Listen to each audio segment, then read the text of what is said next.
Babasahin po natin ang ating pagbubulay-bulayan ngayong araw na ito na matatagpuan sa Santiago 5:7 na ganito ang sinasabi: Mga kapatid, maging matyaga kayo hanggang sa pagdating ng Panginoon. Pagmasdan ninyo ang magsasaka, matyaga niyang hinihintay ang unang pag-ulan. At pagkatapos niyang magtanim, matyaga rin siyang naghihintay sa susunod na ulan at anihan. Pagpalain ng Panginoon ang pagkabasa ng kanyang salita. Purihin ang ating Panginoon. Alam niyo po, natatandaan ko, nagpunta ako sa Palawan.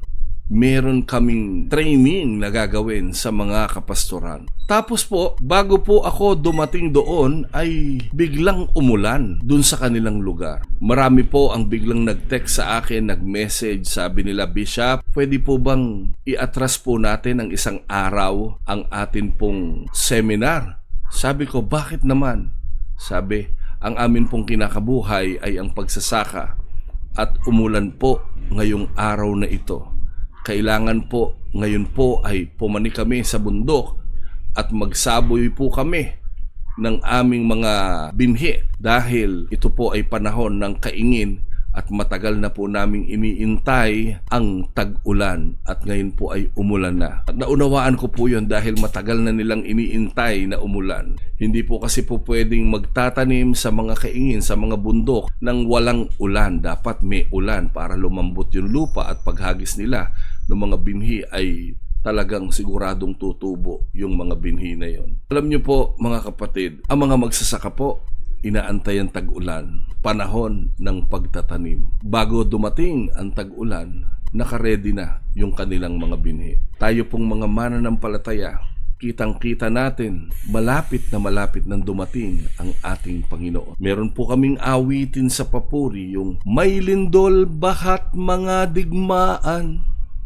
subalit hindi pa ito ang katapusan ng sanlibutan. Taggutom, hirap, kapighatian, bagay na hindi pa nararanasan ng panahong nagdaan. May mga bulaang propeta nalilitaw at ililigaw ang iba, ilalayo sa kanya.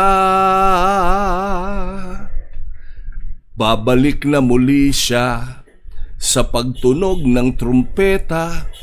Ang Panginoong Jesus na siya sa nagkasalay, nagpatawad at tumubos.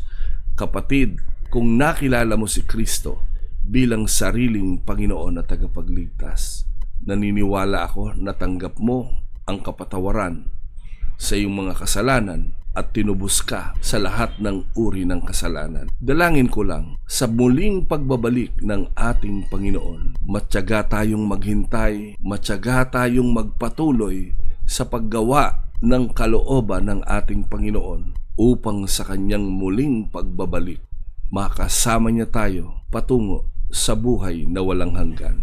Huwag kang mainip, nasa pag-iintay ang pagpapala at naniniwala at nananampalataya ako habang nag-iintay tayo sa kanyang muling pagbabalik. Mararanasan natin ang maalwang pamumuhay, bunga ng ating pagsunod sa kanyang kalooban.